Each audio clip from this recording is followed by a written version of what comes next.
The Russian military tightens the noose around Kyiv, while Moscow takes claims of bioweapons to the UN Security Council. Despite Putin's new laws, the truth about the war is exposed on state television in Russia, and the UK SAGE Committee winds up in a symbolic end to the pandemic in Britain, while in Hong Kong things have never been so bad. My name is Mallen Baker, this is the Mallen Baker Show. Having been stalled for some days, the Russian convoy of tanks and other vehicles was reported today as breaking up and redeploying around Kyiv. According to reports, howitzers have been towed into position to open fire, although analysts are currently suggesting they expect a siege approach rather than a sustained bombardment. Mind you, on Wednesday I was reporting that those analysts were saying that they didn't expect to see Russian progress over the next few days. And that turned out to be wrong. According to one US defence official, Russian forces have advanced about 3 miles towards Kyiv over the last 24 hours, with some now just 9 miles from the city. Satellite imagery shows armoured units near the Antonov airport. And the UK Defence Briefing said that although logistical issues and Ukrainian resistance was continuing to hamper the operation, they do expect offensive action to begin against Kyiv as part of a renewed offensive over the coming days.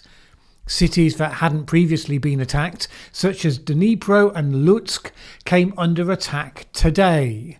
But Russia also piled onto a heightened level of attack on another front, namely the information war.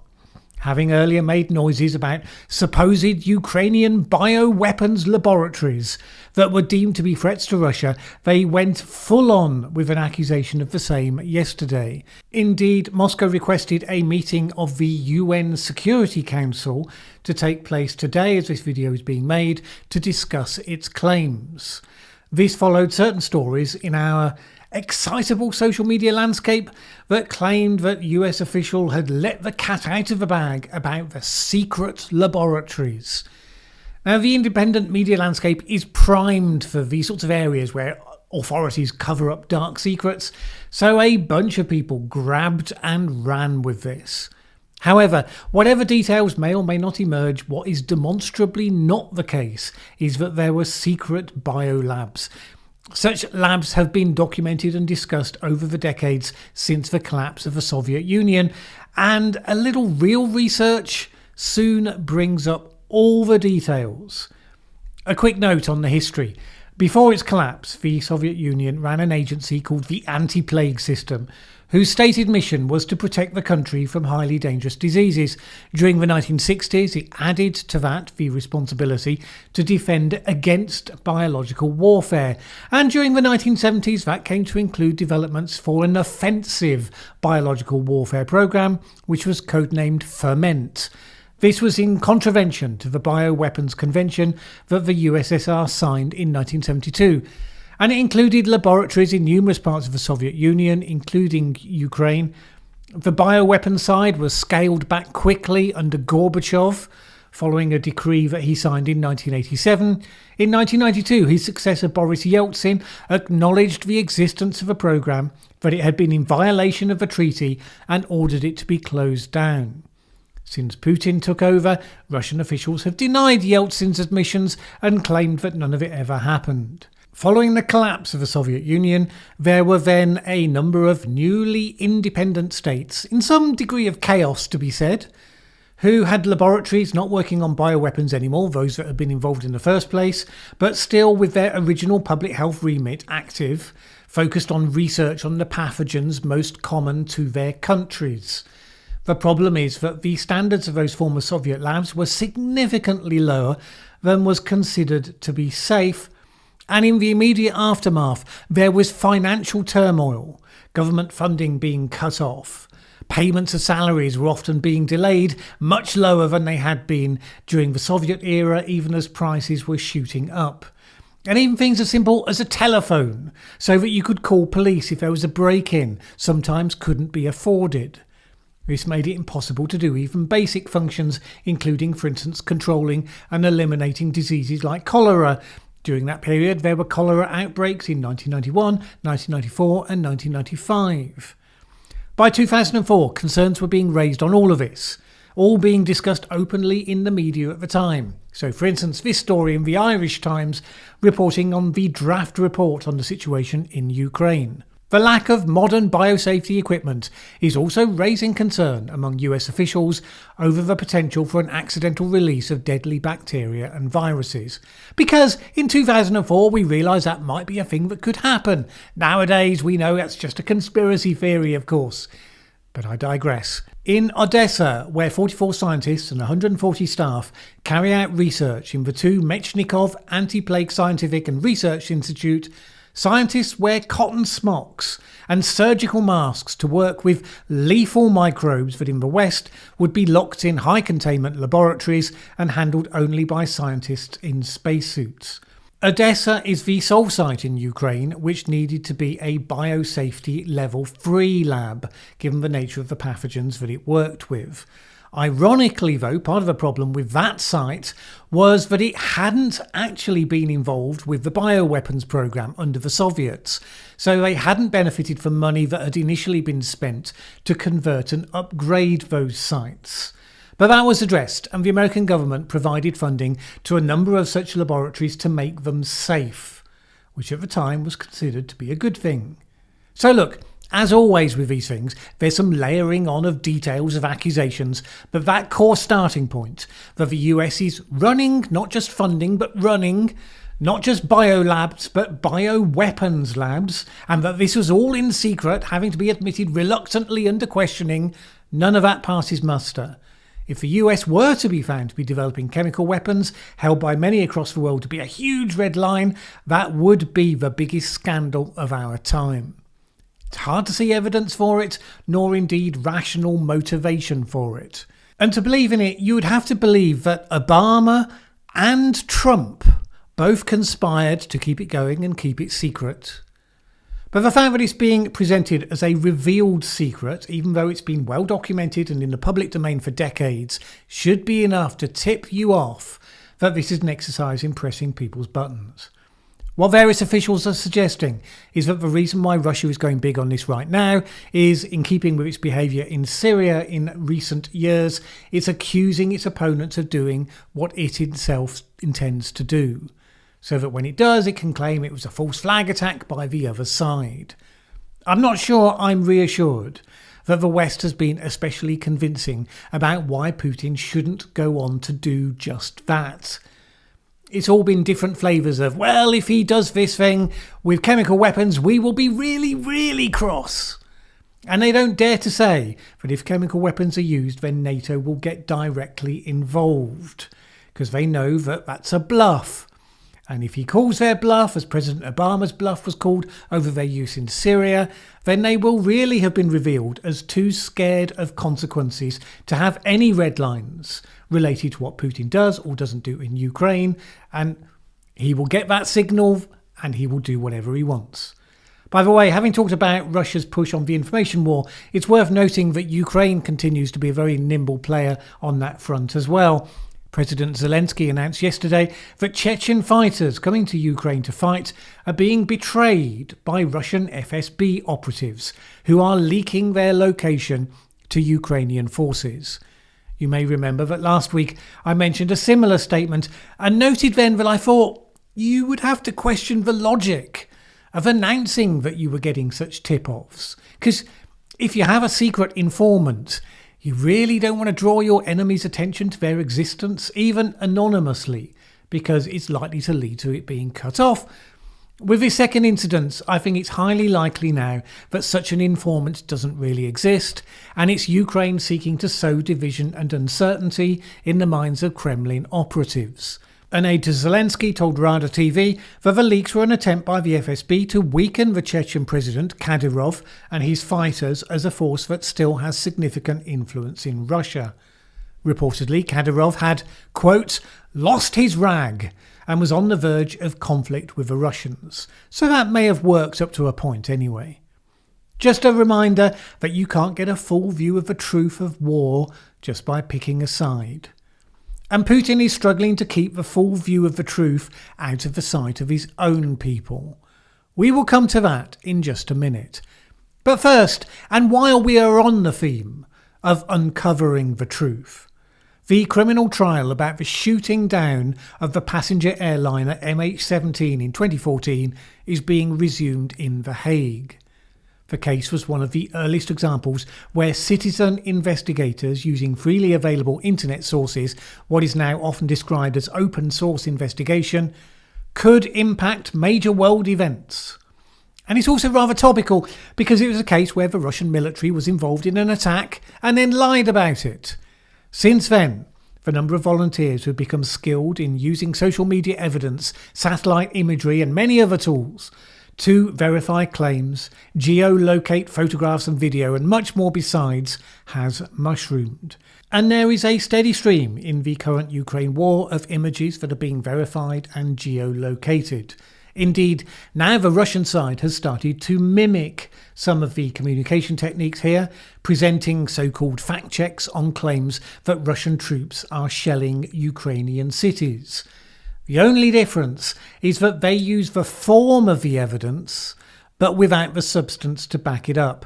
So, for instance, this claim that a picture showing Kyiv in ruins is actually a photo from the explosion in Beirut, and it shows two very shadowy pictures. But of course there are countless photos of the attacks on Kyiv, most of which are in very high definition. But the implication is, here's the evidence that the stories about Kyiv are fake. It's persuasive, so long as you haven't seen the real images. So it's worth understanding what this process does and doesn't involve. And we could start by asking how it was that a bunch of unpaid but skilled computer sleuths were able to definitively crack the MH17 case.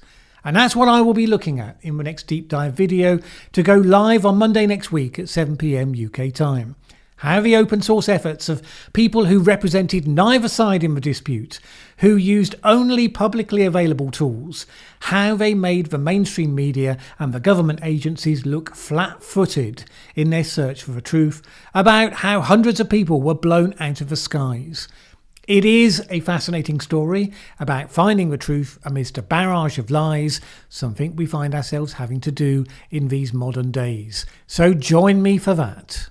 I've mentioned several times before that the challenge for Putin is that holding the line at home, given that the Russian government's version of events is so at variance with reality on the ground, forces him to have full control over the flow of information into the country. Now, China might be able to manage that, having worked for many years on building its digital tools of isolation, but that is not at all where Russia is. Doesn't stop him from trying, and today it was announced that not only is Instagram now likely to be banned, but Moscow prosecutors have asked a court to designate Facebook and Instagram owner Meta as an extremist organisation. But there are always others, and controlling them all is nigh on impossible. Although many Russians rely solely on the state television for their information, others see unfiltered feeds on apps such as Telegram, some of which can be extremely graphic in showing what's happening on the ground. And then there's the families who are split across the border, who are having direct conversations on the telephone. But this week, the cracks began to show even with the state television front. Vladimir Zoleviev, on his primetime television talk show, had to interrupt guests to try to stop them criticising Russia's invasion of Ukraine.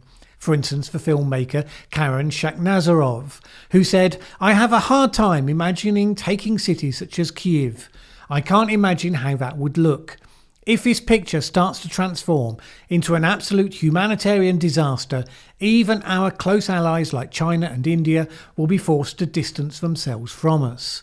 Later, the academic Semyon Bagdazarov said, "Do we need to get into another Afghanistan, but even worse?" He said that in Ukraine, there are more people and they're more advanced in their weapon handling. We don't need that. Enough already. The importance of state television obviously increases even more when so many alternative information sources have been shut down. So those sorts of lapses become rather important. The passing of a law that says people giving the wrong message that they can go to jail for up to 15 years, it just underlines how much the Kremlin feels it needs to control the message.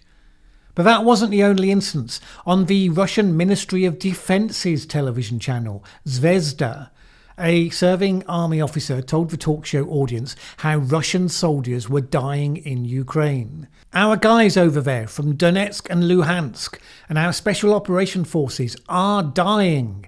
And our country, he said before the presenter shouted him down and proclaimed how brave Russian forces were smashing the fascist snakes, a triumph of the Russian army. It's a Russian renaissance. By the way, I mentioned the fact that Telegram remains an important source of uncensored information.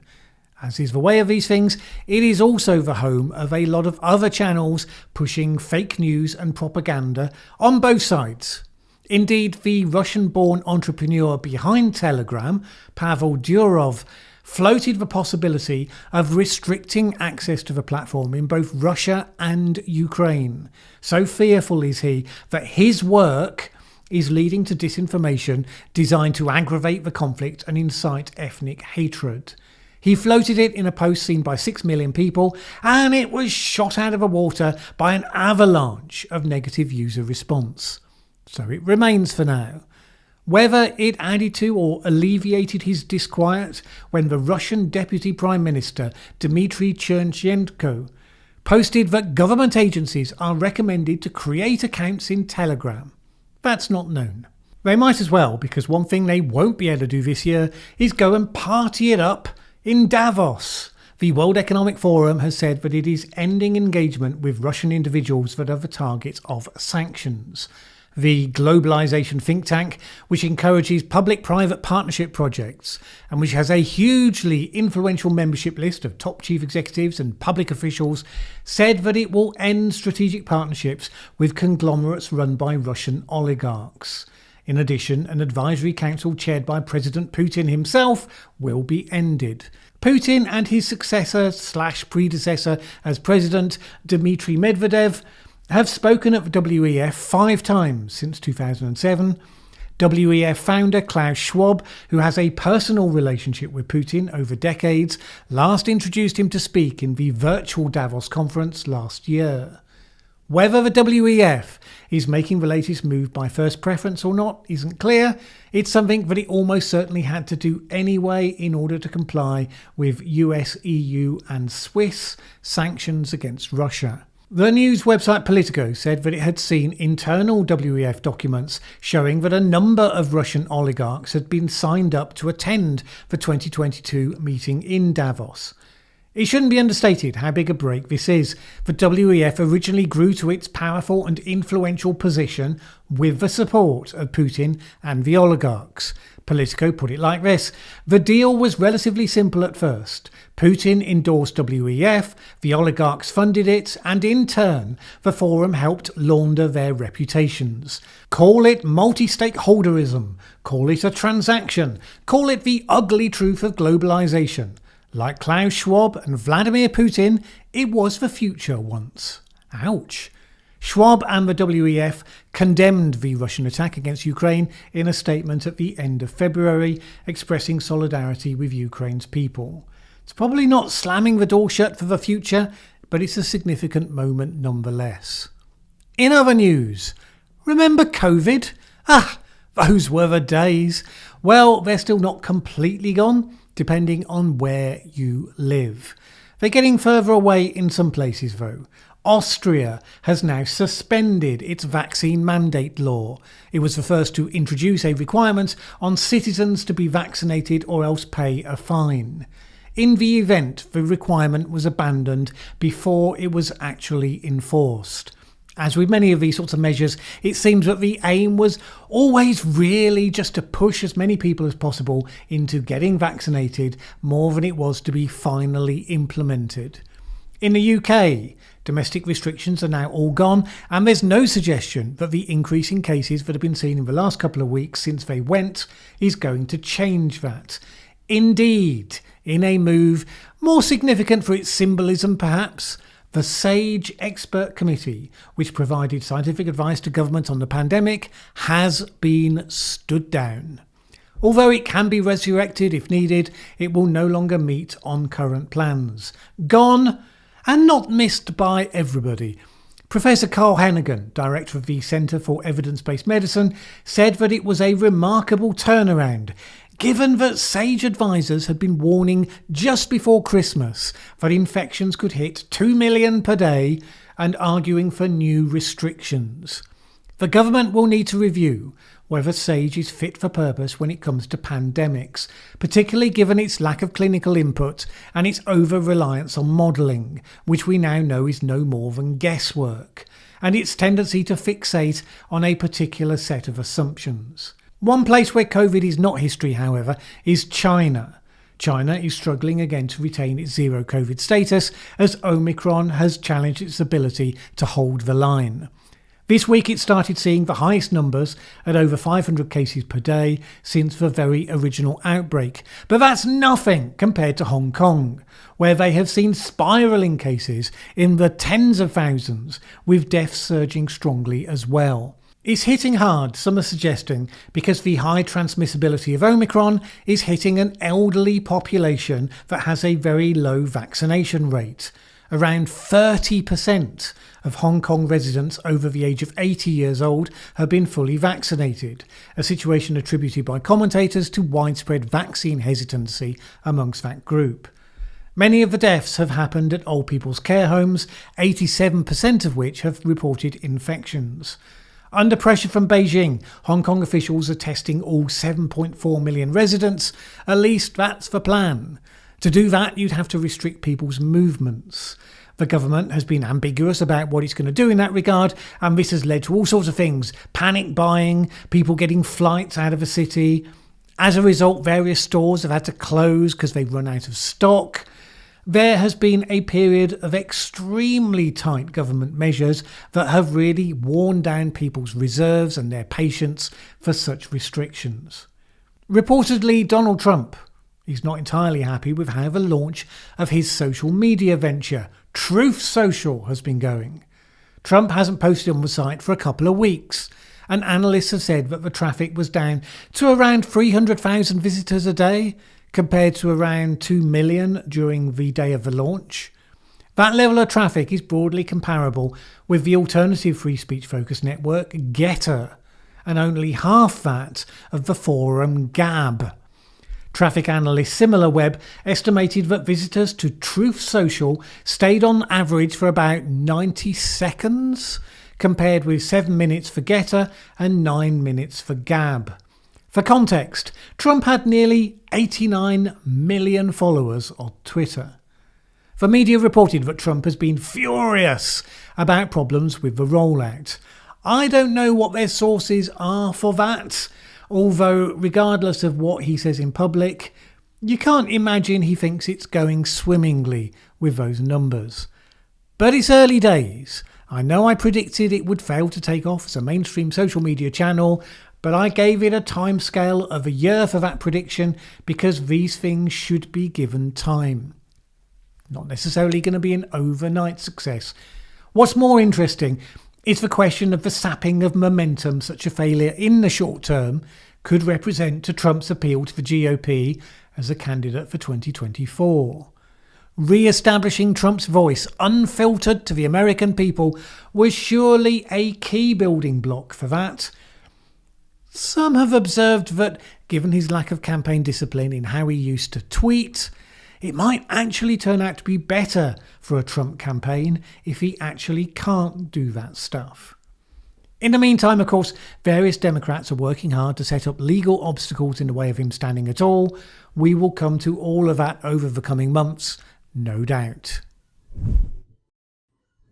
If you had a plan for your life back in 2019, it's probably been slapped around to the point of extinction by now. What with COVID, huge economic disruption worldwide because of COVID, now the even greater disruption because of the war in Ukraine. This comes down to what sort of plans you make. If you make plans that expect the world to stay the same, basically to be a blank canvas on which you paint your glorious future, then you're always going to hit problems. You wouldn't be unusual if you had done that, because it's predominantly the way that most people go about it. In their minds, they are the causative force and others simply respond to them. The West created an economic model and a world order based on exactly that principle. Globalization, where things get produced just in time, wherever it's cheapest to do so. And then we trade. And that is an optimal system, so long as it's being painted on a blank canvas, because it's fairly fragile. Add on geopolitics and other things that can come along, like natural disasters and economic depressions and pandemics. It's not a blank canvas. Traditionally, people who were organised enough to have a plan for their life, which I would always recommend, they would have an end point in mind and then some sense of the straight step-by-step pathway that might take them there. Increasingly now, you should realise that by all means you should have that end in mind in general terms, what sort of thing you want to have achieved or to have become. But en route to that, what you really need to work out is how you respond to a whole range of contingencies. Most things that surprise us should have been entirely predictable if we had spent some time thinking through. What's the worst that could happen? And if it happened, how do I turn it to my advantage? Because usually you can. It's a fundamentally different way of looking at the world, looking at your life, not least because it motivates you to keep a careful eye on the world, to see what's changing, what might be coming up next. The plain canvas perspective is what makes people complacent. And that's the last place you can afford to be when we have just shifted into a big history moment, as we have. After you've watched this video, sit down and draw up the list. What are the top 10 things that could go wrong that would stop you from achieving what you want in life, that seriously knock you off course? And how could you plan to handle them should they happen so that you come out on top? The thing that makes so many of them hard to handle is the element of surprise, shock, when they actually do happen. But if something bad happens to you, you may not have felt that you could have controlled the fact that it happens. I mean, ask the Ukrainians. But if it was something you could have predicted would happen or might happen, and you have to spend a lot of time mentally adjusting to it and working out what you're going to do now that it's happened, well, you're 5 steps behind where you could have been. All because you were using the wrong type of life planning. The former chief executive of Intel, Andy Grove, used to say, only the paranoid survive. Paranoid's the wrong word, but the principle was right. It leads you to a different type of attitude, life strategy, if you follow it. All right. I recorded more content than I had time for last week, a couple of additional short news items, so I was glad to be able to extract that and make it available exclusively for Patreon supporters. A small additional way to let them know that their support is crucial and appreciated. As I always say, without that support, I simply couldn't spend the time producing these videos that I do in the quantity that I try to. And if you value the independent, fact-focused and non-ideological content that I aim to produce here, please consider joining that important group of people by heading over to patreon.com/Mallen Baker. It is always appreciated. Either way, have a great week. My name's Mallen Baker. This is the Mallen Baker Show. Thanks for watching this video. If you liked it, please share with anyone else you think would also enjoy it. Word of mouth is really important to us. And if you've not subscribed yet, what are you waiting for? As the saying goes, that subscribe button won't smash itself.